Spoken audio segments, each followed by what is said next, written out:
And we call it, I don't know if other people call it this, but there was MTV Summer. It was like 94, where there was Tom Petty, there was Nirvana was new, Green Day had like, Nirvana was actually a couple of years out, but Green Day was on like all the stuff. Soundgarden, Black Hole Sun was like on every 45 minutes. Yes. Yeah, we had that. And so it wasn't just one style, it was all the popular music styles. Was it VH1 Unplugged?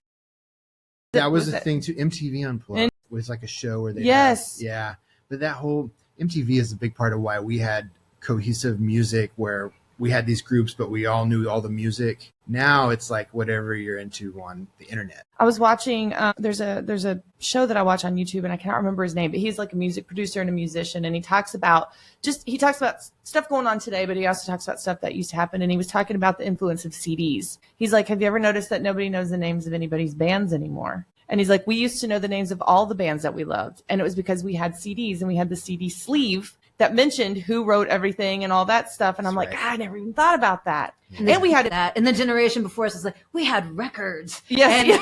And say, the music industry has changed a lot from the way it used to be to now everything's streaming and instant, and the attention span is, we've got 30 seconds to get your attention and before it's passed on to something else. So things that really stick, they make an impact. Yeah.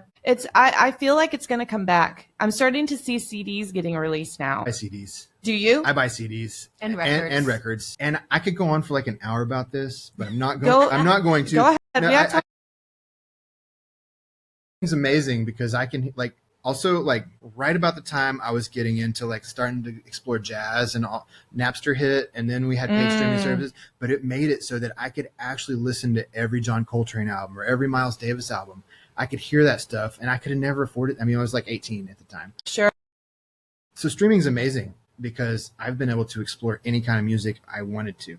But before streaming, we would save up our money all week, buy one CD, listen to that CD all week, read the lyrics out of the liner notes, look at the cover, look at the pictures in there, and be like, man, these people look cool. Yes. And that's gone with streaming. But we do have access to everything. I mean, if you want to explore Caribbean music, you can. That wasn't possible before.